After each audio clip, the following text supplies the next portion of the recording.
Hello guys, welcome to Satu Podcast. Hihihi.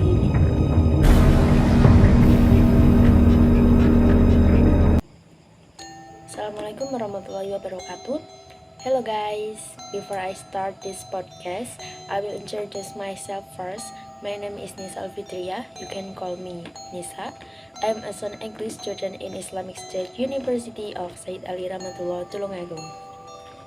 And I make this podcast to fulfill my finalism given by Ma'am Nani Sengkano as speaking for academic lecturer. And by the way, I'm from class 2G and my absent number is 14.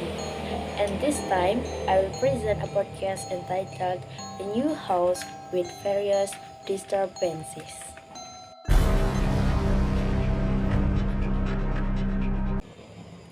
Okay guys, in this podcast, I will tell you a horror story, and I got this story from my roommate. This story is a real story based on my friend's experience with her family when they moved into a new house. My friend's family consists of her father, her mother, her older brother, she, and her younger brother. And I will replace all the names in this story with pseudonyms. So, let's call my friend Sasha, and Burhan for her father, Nana for her mother, Gilang for her older brother, and Danny for her younger brother.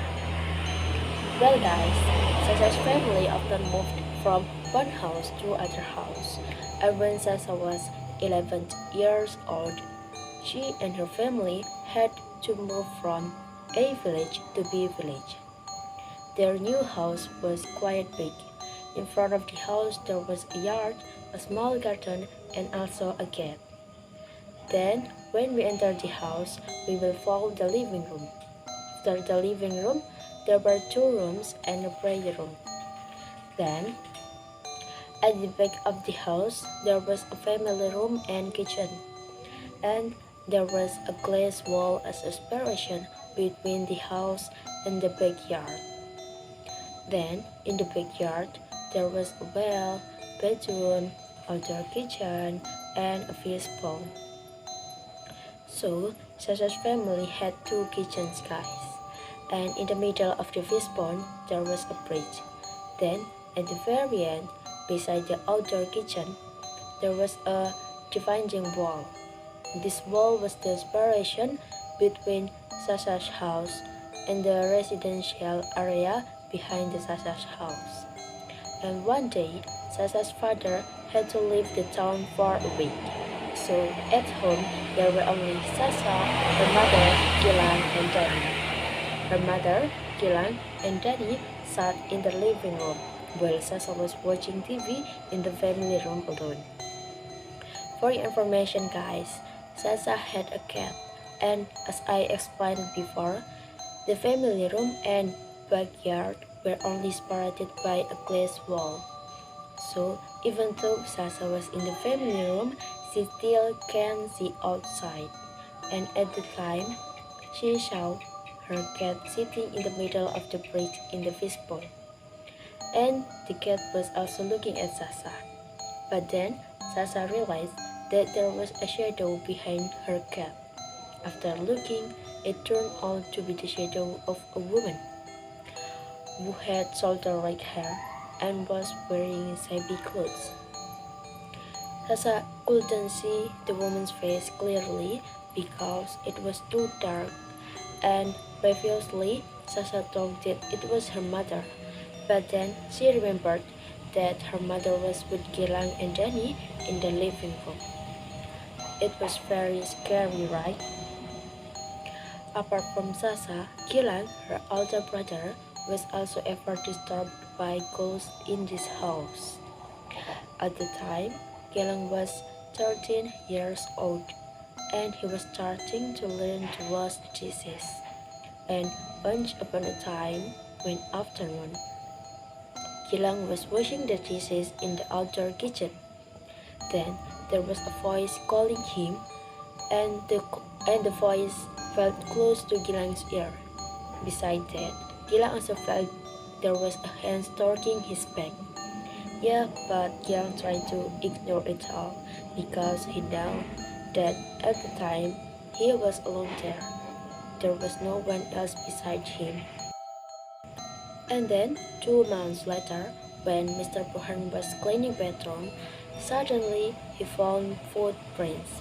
But guys, there were only 3 toes on the footprints.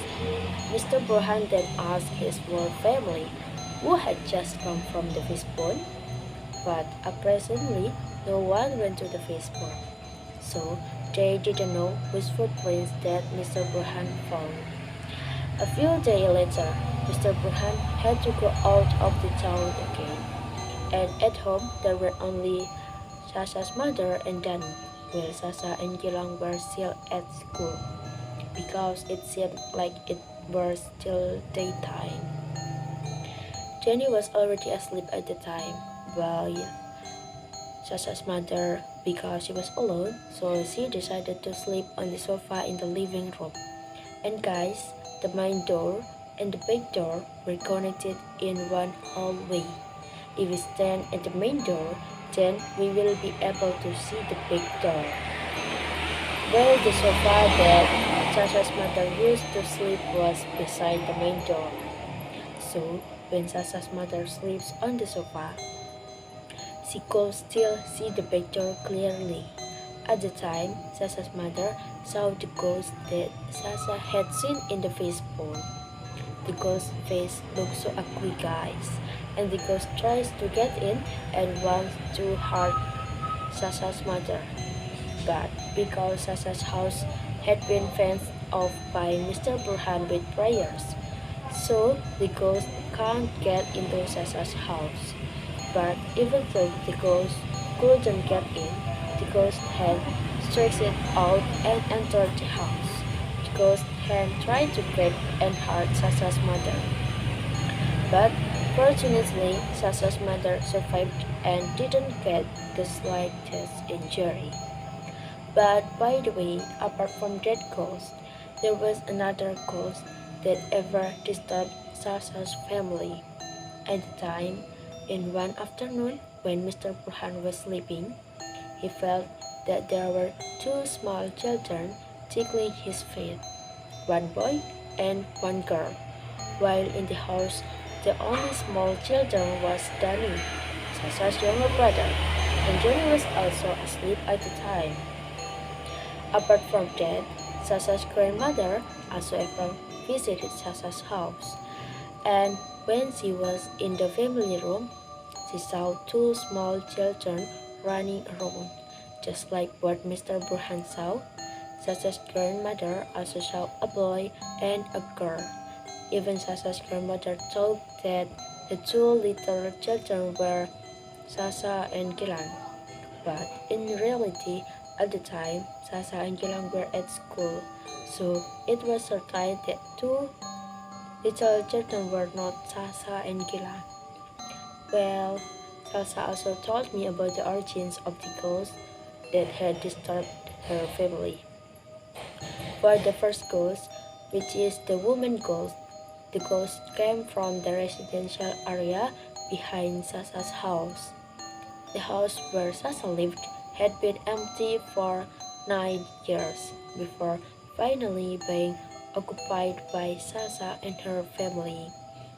And the ghost disturbed Sasha's family because she felt that the arrival of Sasha and her family disturbed the ghost. Meanwhile, for the ghosts of 2 small children, Sasha said that they came from the well in the backyard. And it turned out that these 2 ghosts were afraid of the woman ghost who came from the residential area. And those 2 small ghosts were able to enter Sasha's house because they had good intentions, not evil intentions like the woman ghost. And maybe they entered Sasha's house because they want to play and hide from the female ghost. And in the end, when Sasha was 13 years old, Sasha and her family had to move house again. Yeah, finally this story is finished, guys. but actually Sasha still has a lot of her story based on her experience. Maybe I will tell you at another time. And for now, I said thank you very much for you because you have listened to my podcast. So for the last, I say Assalamualaikum warahmatullahi wabarakatuh.